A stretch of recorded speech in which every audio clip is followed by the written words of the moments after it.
సమరం న్యూస్ ఛానల్కు స్వాగతం. ఈనాటి ముఖ్యాంశాలు. తెలుగు రాష్ట్రాలపై యుద్ధం దెబ్బ, మాపై దాడులు కొనసాగితే బ్యారెల్ చమురు $200లకు, ఇరాన్ హెచ్చరిక. బంగారు మాటల మోసగాళ్లు, ఒంటరి మహిళలు, పెళ్లిడు యువతులే లక్ష్యం. ఉసురు తీసిన వంచన, మెడికో దీపిక ఆత్మహత్య కేసులో వీడిన మిస్టరీ. ఇరాన్ సుప్రీం లీడర్గా మొస్తాబా ఖమేనీ. ఎండోమెట్రియాసిస్ కు కారణాలు, తీసుకోవాల్సిన జాగ్రత్తలు. ఈరోజు వార్తలను చూద్దాం. తెలుగు రాష్ట్రాలపై యుద్ధం దెబ్బ. ఇరాన్పై అమెరికా ఇజ్రాయెల్ యుద్ధం భారత వ్యవసాయోత్పత్తులకు ముప్పుగా పరిణమిస్తోంది. ప్రధానంగా 2 తెలుగు రాష్ట్రాల నుంచి పశ్చిమాసియాకు జరుగుతున్న ఎగుమతులకు తీవ్రస్థాయిలో ప్రభావితం చేస్తోంది. భారత్ నుంచి ఆ ప్రాంత దేశాలకు గత ఏడాది 1,08,898 కోట్ల విలువైన ఆహార ఉత్పత్తులు ఎగుమతి అయ్యాయి. ఇది మన దేశ మొత్తం వ్యవసాయ ఎగుమతుల్లో 5వ వంతుకు పైమాటే. ముఖ్యంగా 40,876 కోట్ల విలువైన బియ్యం ఆంధ్రప్రదేశ్, తెలంగాణ, హర్యానా, కర్ణాటక, పంజాబ్, మహారాష్ట్ర నుంచే సరఫరా అయ్యాయి. భారత్ నుంచి ప్రపంచవ్యాప్తంగా ఎగుమతి అయ్యే బియ్యంలో ఇది 36.7% కావడం గమనార్హం. కాగా ఎగుమతి దిగుమతుల రవాణా సాగే హోర్ముజ్ జలసంధి యుద్ధం కారణంగా మూతపడటంతో చమురు కంటైనర్లతో పాటు 4 లక్షల టన్నుల బాస్మతి బియ్యం పోర్టుల్లోనే నిలిచిపోయింది. కొన్ని కంటైనర్లు సముద్ర మార్గాల్లో చిక్కుకునిపోయి ఉన్నాయి. రాకపోకలు మరికొంతకాలం స్తంభిస్తే భారతీయ రైతులు తీవ్రంగా నష్టపోవడం ఖాయం. మన వ్యవసాయోత్పత్తుల ఎగుమతులన్నీ గల్ఫ్, పశ్చిమాసియా మార్కెట్పైనే ఆధారపడి ఉన్నాయి. వీటిలో తృణధాన్యాలు, పండ్లు, కూరగాయలు, సుగంధ ద్రవ్యాల ఉత్పత్తులే అధికం. మన బాస్మతి బియ్యానికి అతిపెద్ద కొనుగోలుదారు సౌదీ అరేబియా, ఇరాక్, ఇరాన్ దేశాలే. మాపై దాడులు కొనసాగితే బ్యారెల్ చమురు $200లకు. గల్ఫ్ దేశాలు అమెరికాను, దాని మిత్ర దేశాలను కట్టడి చేయకుంటే అంతర్జాతీయ విపణిలో చమురు ధరలు బ్యారెల్ $200లకు ఎగబాకుతాయని ఇరాన్కు చెందిన Islamic Revolutionary Guard Corps IRGC Gulf దేశాలను హెచ్చరించింది. ఇరాన్ మౌలిక సదుపాయాలపై దాడులు ఇలాగే కొనసాగితే అంతర్జాతీయ విపణిలో ఇంధన సరఫరాపై నేరుగా ప్రభావం పడుతుంది. బ్యారెల్ ముడి చమురు ధర $200 దాటినా భరించగలమనుకుంటే ఈ దాడుల ఆటను ఇలా కొనసాగనివ్వండి అని IRGC అధికార ప్రతినిధి తెలిపారు. సైనిక చర్యల నిలిపివేతకు అమెరికా ఇజ్రాయెల్పై ఒత్తిడి తేవాలని ఇస్లామిక్ దేశాలకు సూచించారు. తమ చమురు క్షేత్రాలపై అమెరికా, ఇజ్రాయెల్ దాడులు జరిపితే చుట్టూ ఉన్న మిగతా దేశాల చమురు ఉత్పత్తి, సరఫరాను సైతం తాము అడ్డుకుంటామని ఇరాన్ ఈ వ్యాఖ్యల ద్వారా చెప్పకనే చెప్పింది. కాగా యుద్ధం మొదలైనప్పటి నుండి పెరుగుతూ వస్తున్న ముడి చమురు ధరలు IRGC హెచ్చరికల నేపథ్యంలో సోమవారం భారీగా పెరిగాయి. అయితే G7 దేశాలు తమ వద్ద ఉన్న అత్యవసర నిల్వల నుంచి 300 నుండి 400 మిలియన్ బ్యారెళ్ల చమురును మార్కెట్లోకి విడుదల చేస్తాయని ఫ్రాన్స్ అధ్యక్షుడు మ్యాక్రాన్ తెలపడంతో ధరలు మళ్లీ తగ్గాయి. Iran supreme leader Mojtaba Khamenei. Iran అత్యున్నత నేతగా అయతుల్లా సయ్యద్ మొస్తాబా ఖమేనీ ఎన్నికయ్యారు. అమెరికా, ఇజ్రాయెల్ దాడుల్లో మరణించిన అయాతుల్లా అలీ ఖమేనీ స్థానంలో మొస్తబాను ఇరాన్ నిపుణుల అసెంబ్లీ ఎన్నుకుంది. మొస్తబా అల్ ఖమేనీ 2వ కుమారుడు. ఆయన వయసు 56 ఏళ్లు. ఈ మేరకు ఇరాన్ నిపుణుల అసెంబ్లీ సోమవారం ఒక ప్రకటన జారీ చేసింది. యుద్ధం ప్రారంభమైన తొలి రోజునే మరణించిన అలీ ఖమేనీకి అసెంబ్లీ ఘనంగా నివాళులు అర్పించింది.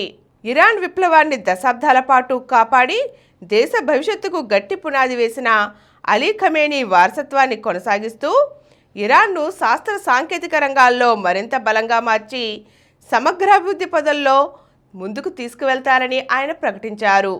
మొస్తబా గత నెల జరిగిన దాడిలో తల్లి, తండ్రి, భార్య, కొడుకును కోల్పోయారు. బంగారు మాటల మోసగాళ్లు. హైదరాబాద్ KPHB కాలనీలో గత ఏడాది మాట ఇది. మ్యాట్రిమోనీ సైట్లో ఓ వ్యక్తి తాను సాఫ్ట్వేర్ ఇంజనీర్ అని ప్రొఫైల్ పెట్టుకున్నాడు. ఓ మహిళ అతన్ని సంప్రదిస్తే మాటలు కలిపాడు. ఆమెను ప్రేమలోకి దింపాడు. పెళ్లి చేసుకుంటానన్నాడు. ఒకానొక రోజు ఇంట్లో పూజ ఉంది, నీ నగలు తీసిస్తే పసుపు కుంకుమ పెట్టి ఇస్తానని చెప్పి ఆమె నుంచి 15 తులాల బంగారు నగలు తీసుకున్నాడు. తరువాత మళ్లీ ఆమెను అతడు కలిస్తే ఒట్టు. బాధితురాలు పోలీసులను ఆశ్రయిస్తే మోసాలకు పాల్పడ్డమే అతని వృత్తిగా తేలింది. వివిధ మ్యాట్రిమోనీ సైట్లలో ప్రొఫైల్స్ పెట్టి 5 మహిళలను మోసం చేసినట్లు విచారణలో తేల్చారు. విడాకులు తీసుకున్న ఒంటరి మహిళలనే అతడు లక్ష్యంగా చేసుకుంటున్నాడు. వారిని ప్రేమలోకి దించి వివాహ నిశ్చితార్థం చేసుకుందామని నమ్మించి ఖరీదైన హోటళ్ల చుట్టూ తిప్పి ఆలయాలకు తీసుకువెళ్లి దగ్గరైనట్లుగా నమ్మిస్తాడని అన్నారు. ఆ వ్యక్తిపై గచ్చిబౌలి, కేపీహెచ్బి, మియాపూర్ స్టేషన్లలో పలు కేసులు నమోదయ్యాయి. అతడిని పోలీసులు అరెస్ట్ చేసి 40 తులాల బంగారాన్ని స్వాధీనం చేసుకున్నారు. ఉసురు తీసిన వంచన. విజయవాడ ప్రభుత్వాసుపత్రిలో అనుమానాస్పద స్థితిలో ప్రాణాలు కోల్పోయిన మెడికల్ పీజీ విద్యార్థిని దీపిక కేసులో మిస్టరీ వీడింది. ప్రభుత్వ వైద్యుడిగా పనిచేస్తున్న యువకుడు ప్రేమ పేరుతో మోసం చేయడం వల్లే ఆమె ఆత్మహత్య చేసుకున్నట్లు పోలీసులు నిర్ధారించారు. దీంతో ఆ యువకుడిని మాచవరం పోలీసులు సోమవారం అరెస్ట్ చేశారు. అమర్ సాహస్ అనే యువకుడు ఏడాది కాలంగా దీపికతో ప్రేమాయణం నడిపాడు. తనతో పాటు చదువుకున్న యువతితోనూ ప్రేమలో ఉన్నాడు. ప్రస్తుతం ఆమె కర్ణాటకలో పీజీ చేస్తోంది. ఆమెను పెళ్లి చేసుకోవడానికి సిద్ధమైన అమర్ నెమ్మదిగా దీపికను దూరం పెట్టడం మొదలుపెట్టాడు. ఇది గ్రహించిన ఆమె నిలదీయడంతో ఇద్దరి మధ్య కొన్ని నెలలుగా గొడవలు సాగుతున్నాయి. దీపికను పెళ్లి చేసుకునేదే లేదని అమర్ స్పష్టం చేశాడు. సరే, కూర్చుని మాట్లాడుకుందాం, ఆసుపత్రి వద్దకు రమ్మని అడిగితే రానని తెగేసి చెప్పాడు. దీంతో దీపిక మనస్తాపం చెందింది. బ్యాగ్లో ఉన్న విక్రోనియం బ్రోమైడ్ మత్తు ఇంజెక్షన్ తీసుకుంది. ఆ తరువాత ఆమె నోటి నుంచి నొరగలు కక్కుని ప్రాణాలు కోల్పోయింది. ఈ ఘటనపై కేసు నమోదు చేసిన మాచవరం పోలీసులు దీపికా ఫోన్ను స్వాధీనం చేసుకొని విశ్లేషించారు. ఈ క్రమంలో ఆమె అమర్కు ఎక్కువగా కాల్స్ చేసినట్లుగా స్పష్టమైంది. చాటింగ్లు లభ్యమయ్యాయి.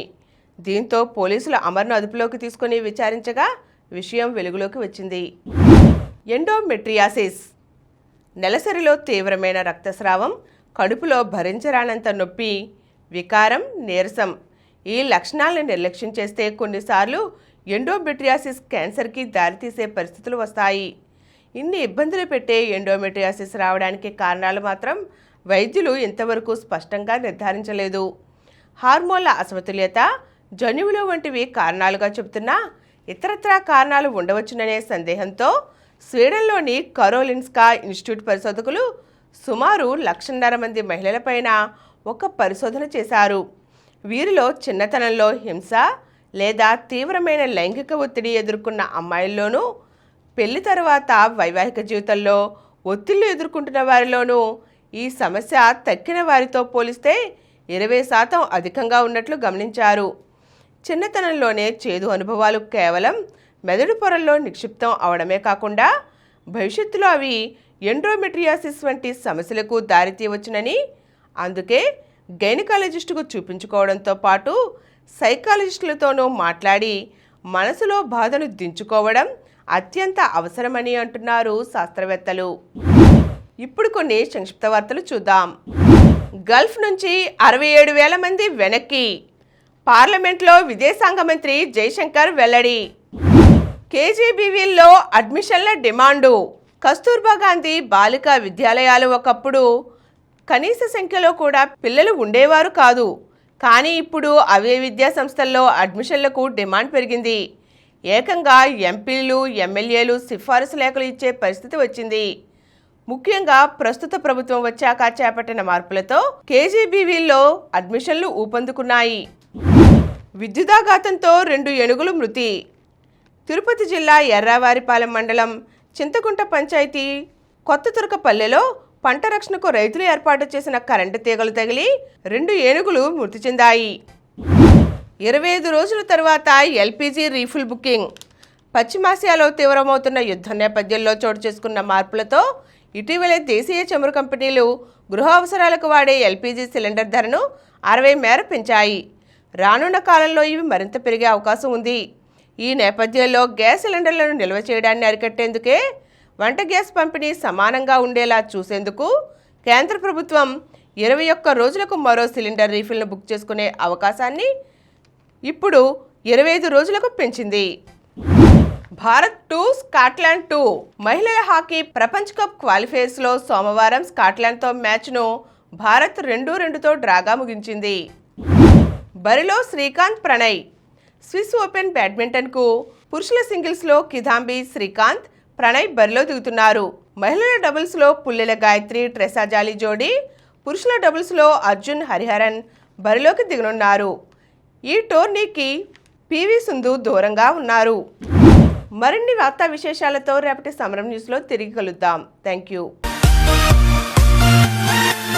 ప్రతిరోజు వార్తా విశేషాల కోసం అనతి కాలంలోనే 21 కోట్ల వ్యూస్ సాధించిన సమరం ఛానల్ సమర్పించు సమరం న్యూస్ ఛానల్కు సబ్స్క్రైబ్ చేయండి, లైక్ చేయండి, మీ ఫ్రెండ్స్కు షేర్ చేయండి. అలాగే ప్రక్కనున్న గంట సింబల్ని ప్రెస్ చేయడం మర్చిపోకండి.